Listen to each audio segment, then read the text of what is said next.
Donc, regardons la parole de Dieu. On continue notre série sur l'introspection.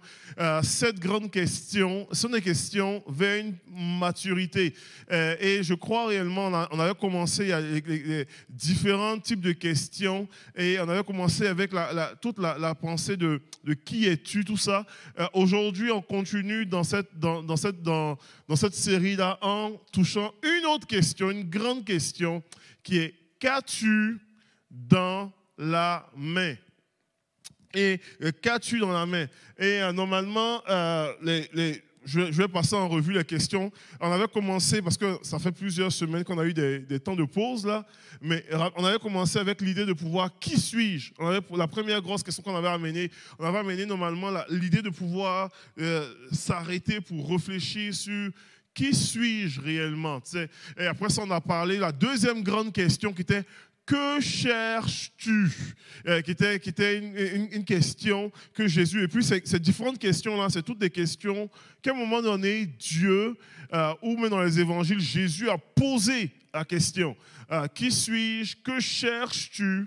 Et la troisième question qu'on avait vue, si vous vous rappelez de cela, avec l'histoire d'Adam, qui était où es-tu? Où es-tu? Et on avait touché cet aspect-là. Donc, qui suis-je? Comme Jésus qui avait posé cette question-là. Que cherches-tu? Que cherchez-vous? Jésus avait posé ça. Où es-tu? C'était Dieu qui avait posé la question à Adam. Et puis là, la quatrième question, aujourd'hui, se trouve dans le livre de Exode. Exode, chapitre 4. On va regarder ensemble qui est qu'as-tu dans la main? Dans Exode, chapitre 4, à partir du verset 1, vous pouvez tourner ensemble dans les Écritures, sinon le passage va apparaître, va afficher. Il est écrit comme ceci. Exode chapitre 4, verset 1. Moïse répondit et dit, « Voici, ils ne me croiront pas, et ils ne m'écouteront point ma voix, mais ils diront, l'Éternel ne t'est point apparu. » L'Éternel lui dit, « Qu'a-t-il dans ta main? » Il répondit, « Un bâton. » Donc, c'est une excellente...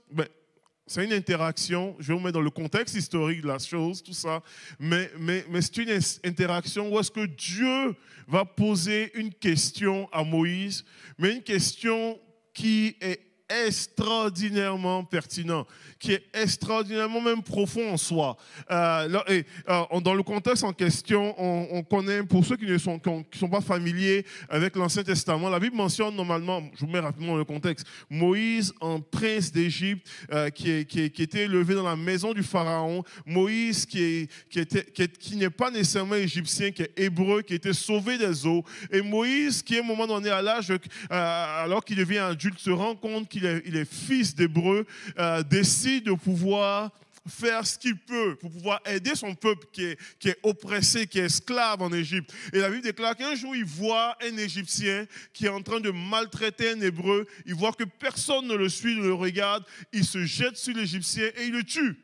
Et alors qu'il le tue comme ça, plus tard, le lendemain, il voit 2 Hébreux en train de se battre, se chamailler. Et là, il s'interpose. Et puis là, alors qu'il s'interpose comme cela, la Bible mentionne que les gens disent, qui t'a établi juge sur nous? Qui t'a établi chef sur nous? Et là, il se rend compte que... l'Hébreu en question lui dit, veux-tu me tuer comme tu as tué l'Égyptien? Et là, il se rend compte que finalement, il croyait avoir tué en cachette, mais la nouvelle se répand. Les gens sont au courant qu'il a tué un Égyptien et il s'enfuit. Il s'enfuit dans le désert, il fuit loin. Et alors qu'il fuit loin comme cela, des jours deviennent des semaines deviennent des mois, les mois deviennent des années. Et pendant 40 ans, il est dans le désert. Pendant 40 ans, il devient berger pour son beau-père Jéthro. Et pour lui, sa vie va finir comme cela. Jusqu'au moment où est-ce que Dieu l'appelle. Ou est-ce que Dieu l'appelle d'une façon très particulière? La Bible mentionne qu'il y avait un buisson en feu et le buisson en feu ne se consumait pas. Et il dit normalement, la Bible mentionne, pour vous lire le passage, le chapitre, c'est super intéressant. Il dit, je vais me détourner pour voir quelle est cette grande vision et pourquoi le buisson, le buisson ne se consume pas. Et c'est à ce moment-là que Dieu l'appelle en disant, Moïse, ôte les sandales de tes pieds, le lieu où se tient est un lieu saint, et je suis le Dieu d'Abraham, d'Isaac et de Jacob, etc. Et je t'envoie à retourner en Égypte 40 ans plus tard pour pouvoir aller libérer mon peuple. Donc Moïse, à ce moment-là, alors qu'il reçoit l'ordre de retourner, Moïse, il dit, je ne retourne pas là. Alors, ils vont me tuer, je retourne. Et là, si vous lisez dans la partie du chapitre 3, vous allez voir qu'il y a une série d'objections que Moïse va dresser. Et Moïse même va se questionner aussi. Puis on aurait pu quasiment, puis je vais rapidement sur ce point-là parce que si l'occasion se prête un jour, on va faire une vraie étude biblique sur sur ce passage-là, sur l'appel de Moïse. Il y a une richesse, il y a un trésor, il y a des principes incroyables. Et Moïse va soulever des objections. Et juste avec les objections de Moïse, j'aurais pu faire une autre série de prédications avec les objections de Moïse. Et on va pouvoir même voir. C'est que Moïse soulève des objections, prochaine diapo, et il commence avec des questions. Il dit, qui suis-je? Un petit peu la même question que Jésus a posée à un moment donné en disant, qui dites-vous que je suis? Et il dit, moi, qui suis-je, moi, pour pouvoir aller vers Pharaon? Je suis qui, moi, etc. Ou quoi? Et il amène toute l'objection au niveau de l'identité. Pour dire, je ne suis pas sûr de vouloir... Et Dieu va répondre par rapport à cela. Et puis ensuite, la deuxième question que Moïse va soulever, il va dire, qui es-tu, toi? Il dit, si je m'en vais là et puis on me demande, c'est qui t'a apparu? Qui es-tu? Le défi d'intimité. Et puis, Dieu encore répond par rapport à cela. Puis la troisième question, ou la troisième chose qu'il mentionne, il dit, et qu'on va vraiment s'arrêter aujourd'hui, ce matin pour ça, il dit, ils ne me croiront pas. Il dit, ils ne me croiront pas, ils ne m'écouteront pas. En fait, ils ne me suivront pas. Je ne suis pas un leader. Et puis, Dieu va adresser ça aujourd'hui. Et puis après ça, il amène d'autres choses encore en disant, je ne sais pas parler. Il dit, c'est pas maintenant, j'ai la langue qui est embarrassée, etc. Et il dit, je ne me sens pas compétent, je me sens incompétent, etc. J'ai un problème d'inadéquation. Et puis après ça, il dit, choisis un autre à ma place, choisis une personne meilleure que moi. Donc, les objections de Moïse sont dans nos propres vies des leçons de vie. Très souvent, quand nous sommes appelés, il y a tous ces enjeux-là qui viennent. L'enjeu de l'identité, l'enjeu de l'intimité, l'enjeu de l'incrédulité des fois, l'enjeu de l'inadéquation et l'enjeu de l'infériorité. Ce n'est pas le but de mon message, mais je fais juste une parenthèse de contexte. Donc, il y a vraiment ces éléments-là qui remontent souvent en tant que tels. Aujourd'hui, alors qu'on s'arrête, Moïse soulève un enjeu. L'enjeu, où est-ce qu'il dit, je ne me sens pas compétent, je ne me sens pas, il dit, ils ne m'écouteront pas, ils ne me croiront pas. Et la réponse de Dieu à Moïse, alors qu'il soulève cet enjeu-là pour dire, ils ne me croiront pas, il n'y a personne qui m'écoutera, a été, qu'as-tu dans ta main? Qu'as-tu dans ta main, Moïse? Et je crois réellement qu'en 2022, en ce mois de mars-là, le son de Dieu résonne encore aujourd'hui sur l'idée de qu'a-t-il dans ta main? Parce que c'est une question extraordinaire qui nécessite une introspection dans nos vies. Vous savez, on a commencé en disant, posez-vous la question sur qui suis-je? Qu'est-ce que je cherche réellement? Où est-ce que j'en suis? Mais on a besoin de se poser la question sur qu'est-ce que j'ai dans mes mains en tant que tel. Qu'est-ce que j'ai? Quelles sont mes ressources? Qu'est-ce que j'ai? Et c'est tellement, je vous ai dit, l'importance de l'identité, l'importance de pouvoir savoir quels sont tes objectifs, qu'est-ce que tu cherches, d'où est-ce que tu pars, mais quelles sont les ressources que tu as pour pouvoir atteindre ton objectif? Qu'as-tu dans les mains? Et dans le cas de Moïse ici, Moïse avait juste un bâton. En fait, les principes de qu'a-t-il dans ta main te permet de réaliser deux choses réellement. Et puis je veux vraiment regarder. Je prie que le Seigneur puisse parler à nos cœurs, parler à mon cœur et parler à ton cœur sur cette question-là, pour qu'il y ait un temps d'arrêt dans ta vie sur l'idée de qu'a-t-il dans ta main. Et ça amène une introspection sur l'importance de regarder ou de reconnaître ce qui semble insignifiant et sur l'importance de pouvoir rester dans la foi pour l'impossible. Vous savez, qu'a-t-il dans ta main? Je ne sais pas pour vous, j'ai une grosse main, mais habituellement, elle ne prend pas grand-chose. Elle n'est pas capable, il n'y a pas grand-chose qui peut tenir dans une seule main. Comprenez-vous un petit peu? Donc, quand Dieu demande cette question, qu'a-t-il dans ta main? Il y a tout l'aspect de pouvoir, arrête-toi pour regarder ce qui semble insignifiant, ce qui semble peu de choses. Dans le cas de Moïse, Moïse avait juste un bâton.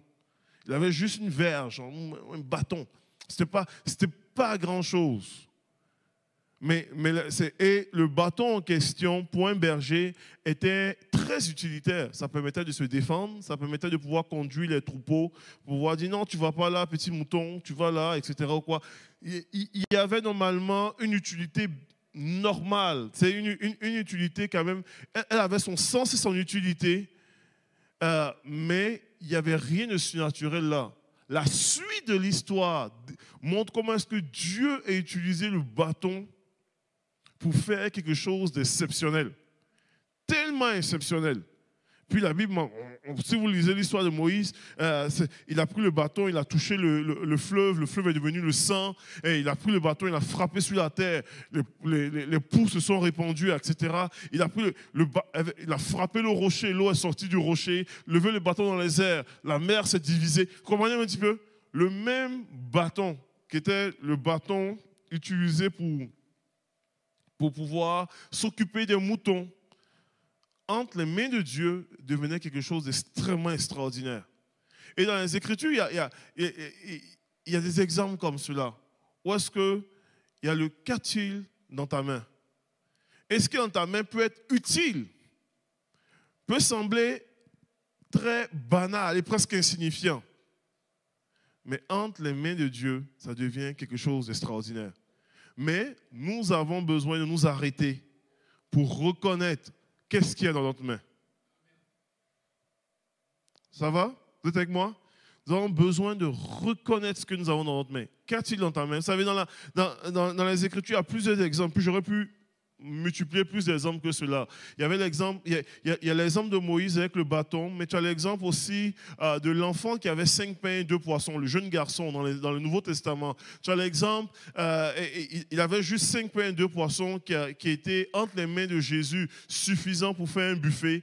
Il y avait l'exemple un petit peu de la veuve de Sarepta, qui mentionne au prophète Élie que j'ai juste un peu d'huile et un peu de farine, mais qui est suffisant pour faire le miraculeux. Dans la main de David, il y avait une lance et des pierres, mais suffisant pour tuer Goliath. Qu'a-t-il dans ta main aujourd'hui? Et je peux citer d'autres exemples où est-ce que il y avait tellement peu. C'était tellement insignifiant, mais Dieu l'utilise pour faire le miraculeux.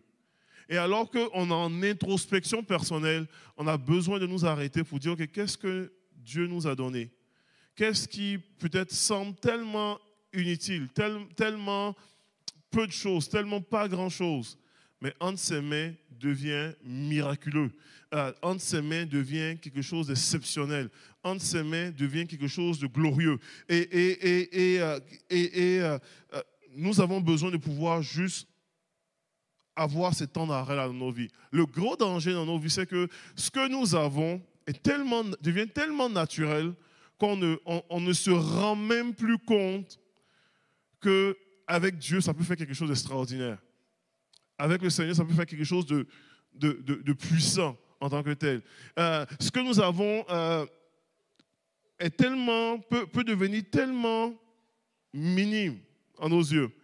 Et j'ai déjà partagé plusieurs fois ce verset dans nos Écritures, qui était, pour moi, qui était un des versets révélation dans ma vie.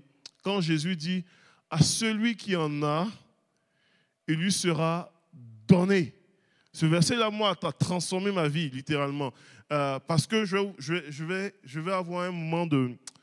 Je vais être honnête avec vous. Cette question-là a été l'une des questions les plus difficiles dans ma propre vie à répondre. Parce que si j'ai un brin de franchise, naturellement, je me considère comme quelqu'un de très ordinaire. C'est que j'ai une bonne estime de moi, mais ce que j'ai, je ne le remarque pas. J'ai tendance à ne pas le remarquer ou j'ai tendance à le minimiser. C'est tendance à très minimiser, pour dire, mais là, c'est rien.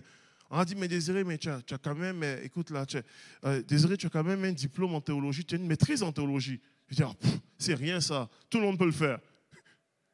Oh, Désiré, tu as quand même tu as un bac en administration. Oh, c'est rien ça, écoute là, j'ai fait mon bac en administration avec un paquet de feuilles, de 200 feuilles. J'ai fini tout, mais je prenais des cours universitaires et puis j'avais 3 pages de feuilles de notes. Parce que je n'écris pas beaucoup. J'ai une bonne mémoire. Je considère, aujourd'hui, je l'ai dit, c'est un des dons que le Seigneur m'a donné. Je prêche sans notes, je n'écris jamais, mais ça reste. Les versets, je vais le lire, ça s'imprime dans ma tête.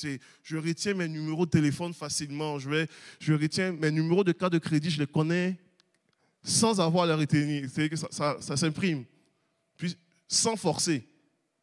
Ne me montrez pas votre carte de crédit. Ça reste. Mais ça, je veux dire, c'est naturel. C'est rien ça. Et très souvent dans ma propre vie, c'était une des choses que le Seigneur a pointé pour dire, Désiré, ce que j'ai mis en toi, ou les dons, ou les talents, ou ce qui te semble tellement anodin, c'est pas rien. C'est pas rien. Ne méprise pas ce que j'ai mis en toi. Et puis le Seigneur vraiment veut te parler ce matin en te disant, ne méprise pas ce que j'ai mis en toi. Ne méprise pas ce que j'ai mis en toi. Et moi, dans ma vie, c'était vraiment une des grosses révélations. À celui qui en a, il lui sera donné. Mais à celui qui n'en a pas, on l'ôtera même ce qu'il a. Puis moi, quand je dis ça, c'était une des grosses révélations. La grosse révélation pour moi était le fait que quand Jésus dit à celui qui n'en a pas, ce n'est pas parce qu'il n'en a pas. C'est simplement parce qu'il ne reconnaît pas ce qu'il a. Parce qu'il dit, on l'ôtera même ce qu'il a. Autrement dit, il en a, mais il ne le reconnaît pas. Donc il dit, à celui qui n'en a pas, on l'ôtera même ce qu'il a. Donc arrête de dire que tu n'en as pas. Parce que tu en as. Et reconnais ce que tu as. Même insignifiant soit-il. Comprenez-vous un petit peu? Et dans ma tête à moi, puis je vous partage encore, permettez-moi vous me permettez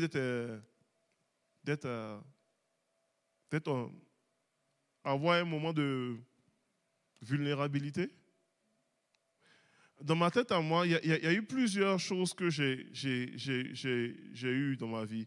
Il y a eu des saisons où est-ce que j'ai eu l'occasion de côtoyer quand même des hommes de Dieu, qui sont encore des hommes de Dieu là, très, très, très meilleurs prédicateurs que moi, meilleurs enseignants que moi, meilleurs leaders que moi, ayant un plus grand potentiel que moi. Et on ne veut pas faire la comparaison, etc. Mais il y a toujours cet aspect, il dit, oh mon Dieu, il me semble que telle personne ferait une meilleure job que moi. Comprenez? Ou telle personne ferait une meilleure chose que moi. Et le Seigneur m'a amené dans vous dire, rappelle-toi ce qui est en ta main, aussi minime soit-il. Je vais faire avec ça. Je vais faire le miraculeux.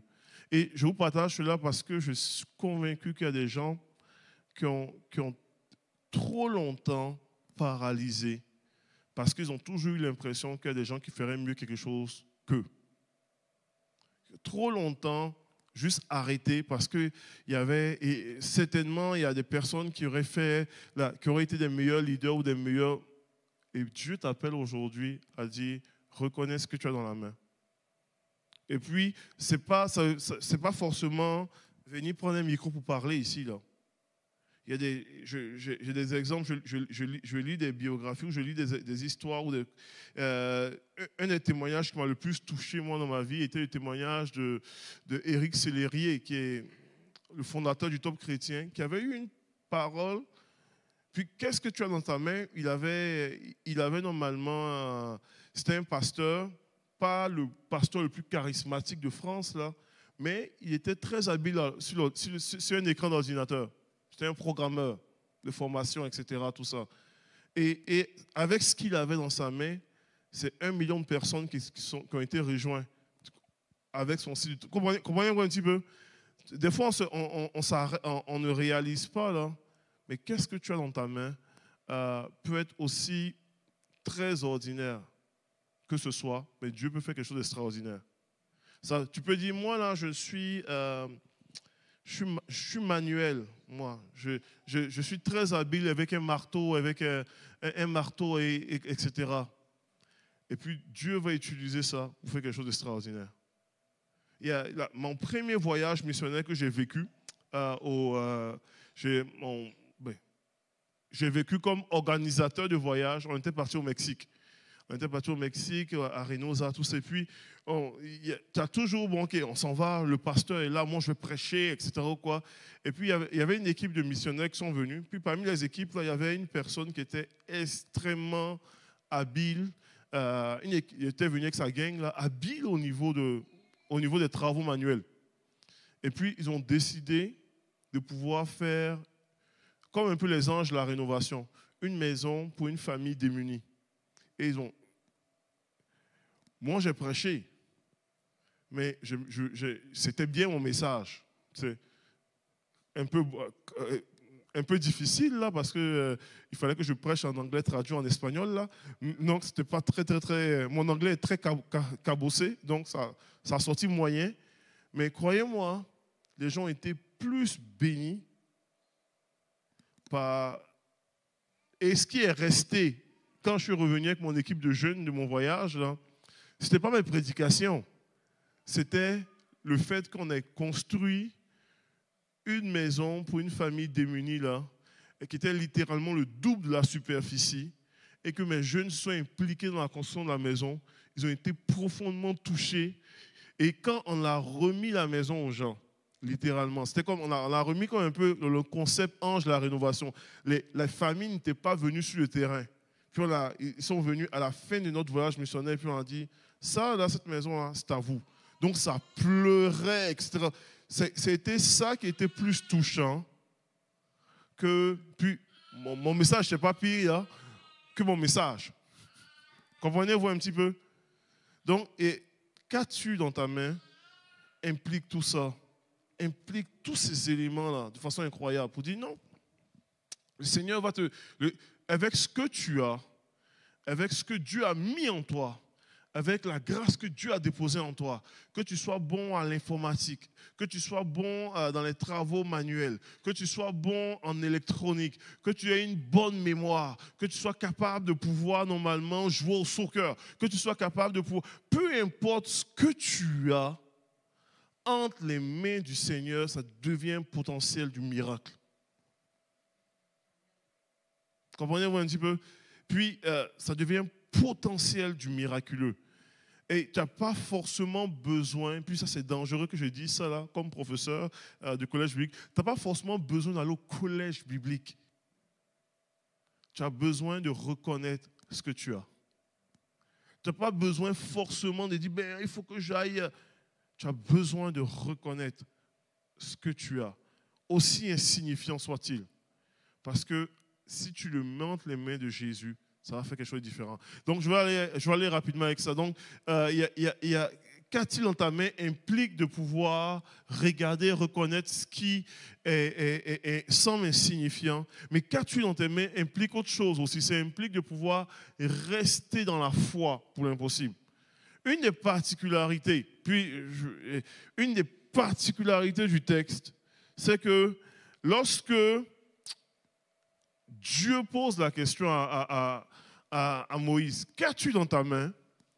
Dieu ne demande pas à Moïse, qu'as-tu dans... Puis ça, c'est quelque chose qui me fait sourire là. Qu'as-tu dans l'une de tes mains? Il dit, qu'as-tu dans ta main? Puis Moïse avait un bâton dans sa main. Et dans l'autre main, il n'avait rien. Comprenez-vous un petit peu? Les signes que Dieu montre à Moïse impliquent les deux mains. Pas juste une main. Il dit, dans le premier signe, il dit, jette ton bâton. Il jette le bâton. Et le bâton devient un serpent. Et Moïse fuit devant le serpent. Puis il dit, après ça, il dit encore, attrape le bâton, attrape le serpent par la queue. Il attrape le serpent par la queue et le serpent redevient un bâton. Ensuite, il dit, prends ta main, mets-le sur ta poitrine. Moïse le met sur sa poitrine et il le ressort, elle est couverte de lèpre. Puis il dit, remets encore ta main sur ta poitrine. Et il la remet et puis elle redevient toute normale. Donc, les deux mains ont été impliquées. Donc, pourquoi je vous dis ça? Parce que Dieu est prêt à utiliser tout ce que vous avez, même s'il n'y a rien. Comprenez-vous un petit peu? S'il y a un petit bâton, il y a un bâton. Même s'il n'y a rien, il va utiliser cela. Et pourquoi est-ce que je vous dis ça? C'est que pour Moïse, cette situation-là l'impliquait à rester dans la foi. En jetant le bâton et que le bâton devienne un serpent, Moïse avait besoin d'avoir la foi pour attraper une queue de serpent. Si vous ne savez pas, une des choses qu'on ne fait jamais, jamais, jamais, jamais, pour un Ivoirien comme moi, originaire de la Côte d'Ivoire, qui connaît quand même les serpents venimeux, bon, pas les serpents du Québec, les couleuvres, qu'il n'y a rien là, tu les attrapes et puis elles fuient et puis elles te mordent et puis il n'y a rien. Mais un vrai serpent venimeux, des zones tropicales, du vrai pur et dur. Une des choses qu'on ne fait jamais, au grand jamais, quand tu vois un serpent, tu fuis, mais si tu ne fuis pas, tu t'arranges à le frapper la tête ou à attraper par la tête pour être certain qu'il ne te morde pas. Et la dernière chose à faire, la dernière chose qu'on te conseille de ne pas le faire, c'est d'attraper un serpent par la queue. Parce qu'en attrapant un serpent par la queue, tu lui laisses toute la latitude de pouvoir se retourner. Il a assez d'élan pour pouvoir te mordre. Donc, quand Dieu demande à Moïse à ce moment-là pour dire, prends le serpent par la queue, il entend et demander à Moïse, Moïse, fais-moi confiance. Parce que si Dieu n'intervient pas, Moïse est mort. Puis l'hôpital dans le désert, je pense qu'il y a une couple de kilomètres. Vous comprenez un petit peu? Donc il y a cette réalité-là. Donc dans ce concept-là, il y a un concept de rester dans la foi. Quand Dieu normalement t'appelle en disant, qu'y a-t-il dans ta main? Il sait très bien que le peu que tu as dans ta main, ce que tu as dans ta main, est largement insuffisant pour l'œuvre à laquelle il t'appelle.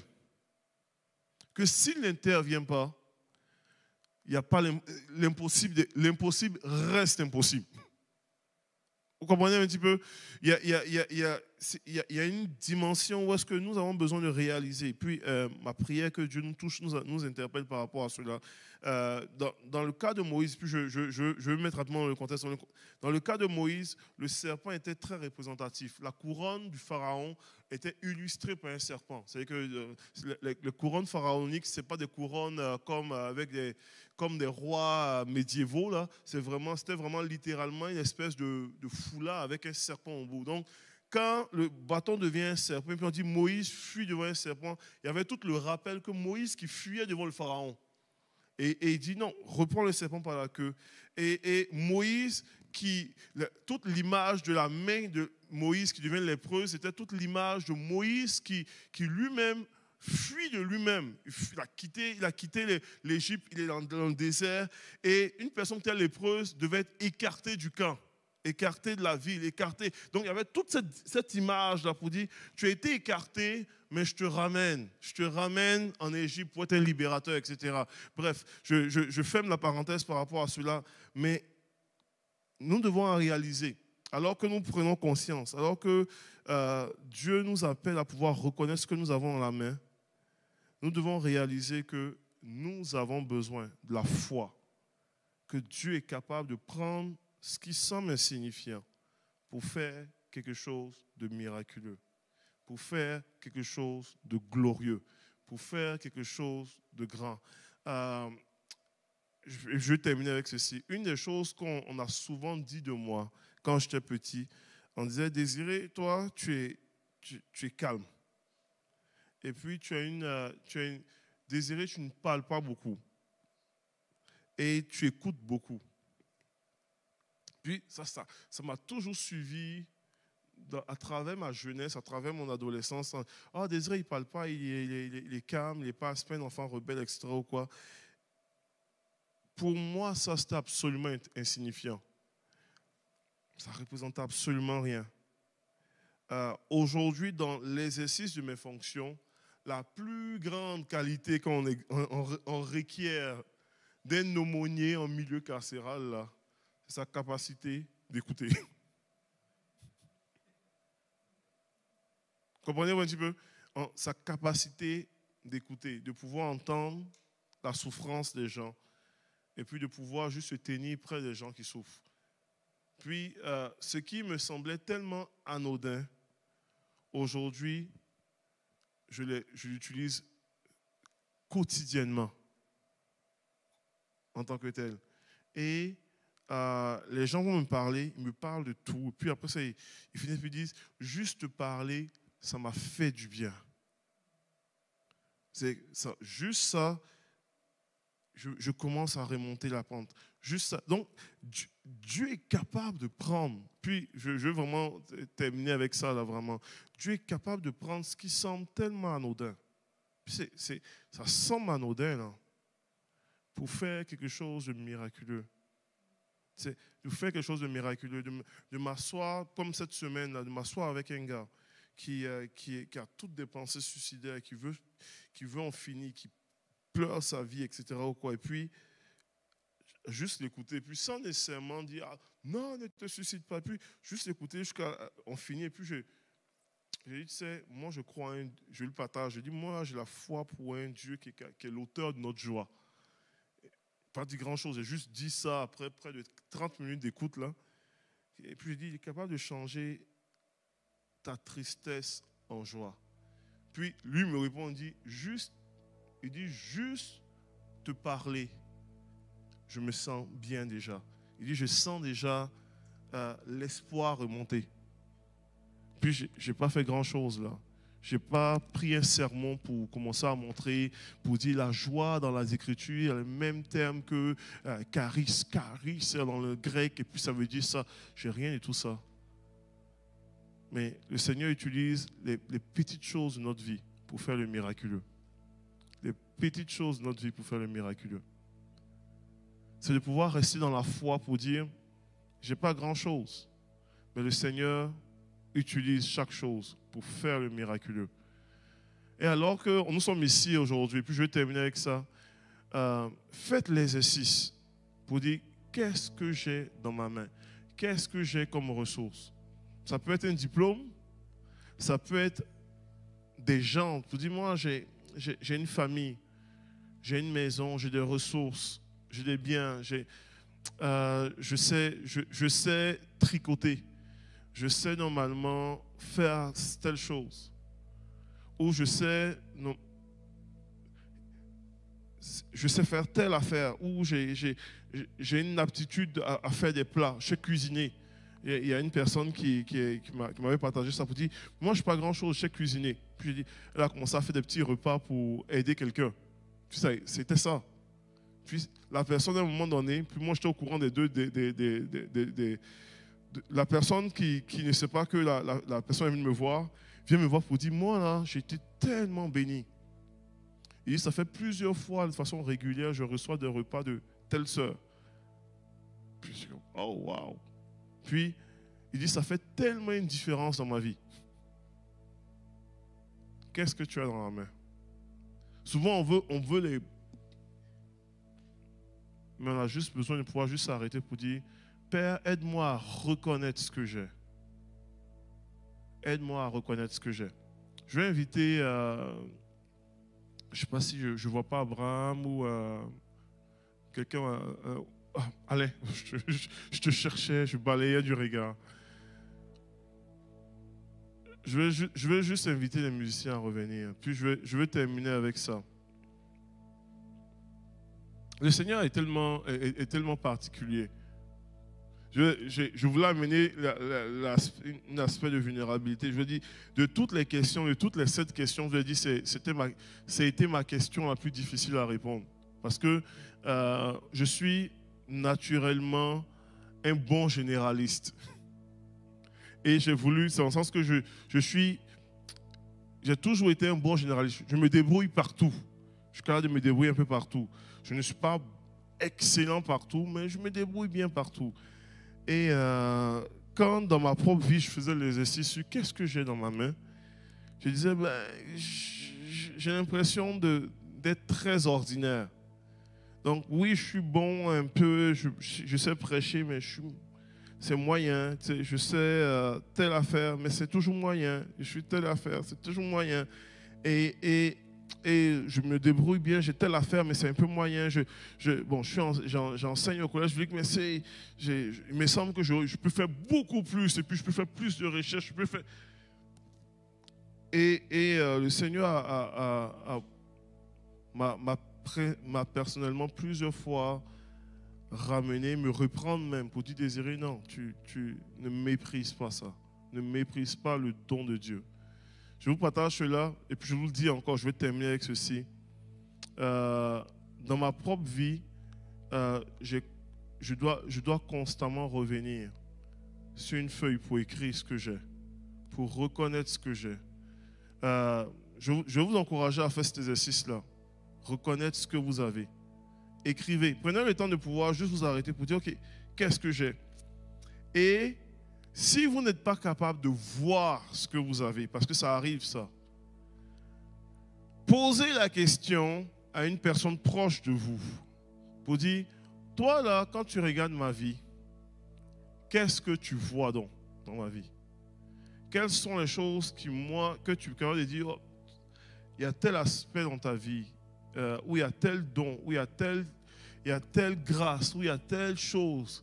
Et souvent, les gens qui sont autour de nous aussi peuvent être des instruments de Dieu pour faire ressortir nos pépites. Donc, faites l'exercice. Je vous encourage à faire cet exercice-là. Alors qu'on va terminer la réunion, on puisse vraiment s'arrêter pour faire l'exercice, pour dire, qu'a-t-il dans ma main, Seigneur Dieu? Révèle-moi ce que tu as posé en moi, ce que tu as placé en moi. Aide-moi à reconnaître le talent que tu as placé en moi. Je ne veux pas enfouir le talent. Aide-moi à reconnaître la grâce que tu as déposée en moi. Je veux reconnaître les ressources que j'ai. Et des fois, ça va t'amener à prendre conscience que dans les ressources, j'ai des ressources à aller chercher pour atteindre vraiment ce que je cherche. Il y a des ressources à développer pour pouvoir atteindre ce que je cherche en tant que tel. Si tu dis, moi, je cherche à pouvoir être, par exemple, un professeur, peut-être tu as des ressources à aller chercher, tu as une formation à aller chercher. Mais ce moment d'introspection va t'amener va ouvrir des possibilités dans ta vie. Va ouvrir des possibilités.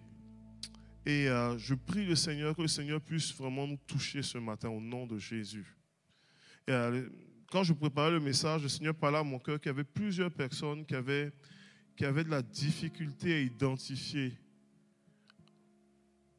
ce qu'ils avaient dans leurs mains.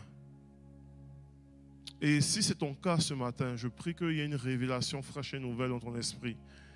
Il y a des gens qui avaient tendance à mépriser, un peu comme moi, le don de Dieu en le mettant sur une classe très ordinaire. Et si c'est le cas, je prie que le Seigneur te touche ce matin. Pas que tu sois super imbu de toi et puis commencer à être super orgueilleux. il y a une différence entre orgueilleux et être une personne qui reconnaît ce que Dieu a placé. Qui reconnaît ce que Dieu a placé. Et le Seigneur veut t'amener à reconnaître ce qu'il a placé. Il veut t'amener à reconnaître le don. Il veut t'amener à reconnaître la compétence. Il veut t'amener à reconnaître le talent. Il veut t'amener à reconnaître ce qui te semble insignifiant.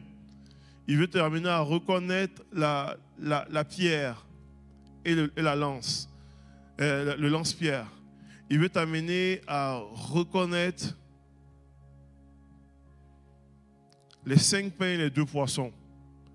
Il veut t'amener à reconnaître le peu d'huile et le peu de farine. Il veut t'amener à reconnaître ce qui te semble insignifiant. Il veut t'amener à reconnaître ce qu'il a placé. À reconnaître ce qu'il a placé. Vous lirez les lettres de Paul. Là. Paul était un érudit pharisien, docteur de la loi. Ce qu'il avait transpire dans ses lettres. Puis vous voyez la différence. Vous lirez les lettres de Pierre ou les lettres de Jacques. Ce qu'ils avaient transpire dans leurs lettres. Vous lirez les livres historiques. Ce que les gens avaient transpire dans leur appel. Quand Dieu appelle Abraham, ce que les gens ont transpire dans ce qu'ils sont, ce qu'ils deviennent pour Dieu, dans leur démarche de foi, dans ce que Dieu les appelle à devenir. Donc, peux-tu imaginer un instant comment est-ce que Dieu peut faire transpirer les choses dans ta vie avec ce que tu as? Avec ce que tu as. Peut-être tu vas me dire, moi je suis une personne, je suis dans la construction, puis je ne vois pas le rapport avec l'œuvre de Dieu. Tu n'as aucune idée. Peut-être moi, là, j'ai l'impression que dans ma saison, je suis trop vieux. Tu peux être trop vieux ou trop jeune. Tu n'as aucune idée de ce que Dieu peut faire avec toi. Juste reconnais ce que tu as. Juste reconnais ce que tu as. Juste reconnais ce que tu as. Dans le nom de Jésus. Père, je veux te remercier pour ta parole, Père. Je veux te remercier pour ton œuvre. Je veux te remercier pour l'œuvre que tu appelles ou que tu nous appelles à être et à devenir.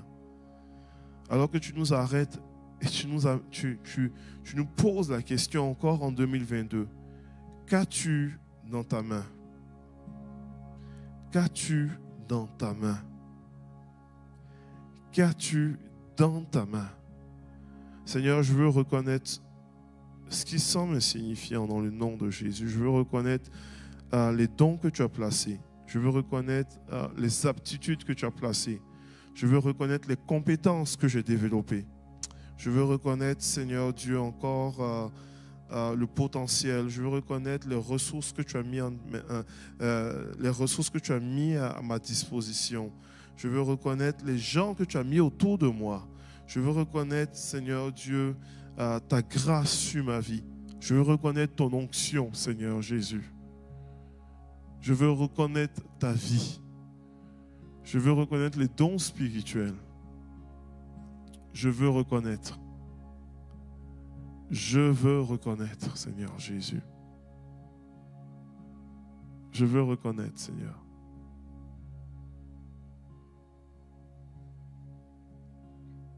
Et je veux prier pour chaque personne dans l'assemblée, Seigneur Dieu.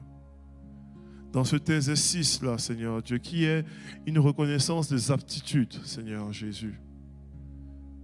Une reconnaissance des compétences développées, acquises, développées dans le nom de Jésus. Qui est cet exercice-là? Mais une reconnaissance aussi des dons surnaturels, Seigneur Dieu. Et une reconnaissance des ressources, Seigneur Dieu. Au nom de Jésus. Au nom de Jésus. Au nom de Jésus. Les aptitudes, compétences acquises, les dons, les ressources. Qu'il y ait ce moment-là d'arrêt dans leur vie, ce moment-là d'introspection dans leur vie, où est-ce qu'ils vont juste s'arrêter pour reconnaître ce qu'ils ont. Dans le nom puissant de Jésus. Et qu'il y ait aussi, Seigneur, cet élan de foi. Parce que, Seigneur, Dieu, tellement de fois, Seigneur, ce que tu nous appelles à être et à devenir est infiniment plus grand que les ressources qu'on a, ce que nous avons sous la main. Mais qu'il y ait un élan de foi qu'avec toi, le surnaturel va nous propulser afin de pouvoir rentrer dans tout ce que tu veux pour nos vies. Merci, Seigneur, Dieu Tout-Puissant, d'agir. Alors qu'on termine, j'aimerais juste vous inviter. Puis, si c'est votre désir, sentez-vous libre. J'aimerais qu'on puisse, ceux qui ont un cœur, puissent s'approcher en avant. Alors qu'on termine ce matin, les prochaines 5 minutes, là, les 5 prochaines minutes, dis au Seigneur, Seigneur, me voici devant toi. Comme un peu une consécration. Le chant consécration, si on peut le chanter, comme une consécration pour dire, moi, là, je vais être dévoué pour toi, Seigneur. Je veux m'arrêter devant toi avec un cœur ouvert. Je veux être capable de reconnaître, Seigneur, Dieu Tout-Puissant, mes aptitudes, ce à quoi je suis capable. Que je sais que je suis capable de sauter, courir, marcher, etc. ou quoi. Ce à quoi mes aptitudes que j'ai, je veux être capable de reconnaître les compétences que j'ai acquises. J'ai acquis, je sais travailler sur l'ordinateur, je sais communiquer, je sais faire telle chose, je sais corriger des textes, je sais parler en anglais, je suis bilingue, je suis trilingue, etc. Tout ça. Que Seigneur, aide-moi à reconnaître mes compétences acquises. J'ai un bac, j'ai une maîtrise, j'ai un DEC, aide-moi à reconnaître cela. Aide-moi à reconnaître les dons que tu as mis en moi. Aide-moi à reconnaître les dons spirituels, les dons surnaturels que tu as mis en moi. Aide-moi à reconnaître les ressources que j'ai. Peut-être vous ne réalisez pas, mais vous faites partie des 8% les plus riches de la terre. On ne réalise pas ça, là. La grande majorité des gens vivent avec moins d'$1 par jour. Mais pour nous, c'est devenu normal, ça. Mais aide-moi à reconnaître les ressources que j'ai dans le nom de Jésus. Si c'est votre désir de pouvoir faire ces exercices-là, on est dans une série d'introspection. Qu'on puisse vraiment transformer celui-là en un lieu de prière, qu'on puisse juste s'arrêter. Ce n'est pas devant un désiré, ce n'est pas devant un homme. On peut s'arrêter et puis dire, ok, Seigneur, je viens devant toi. Et puis, je vais prendre en note, je vais écrire, je vais m'arrêter, je vais vivre une introspection personnelle dans le nom de Jésus.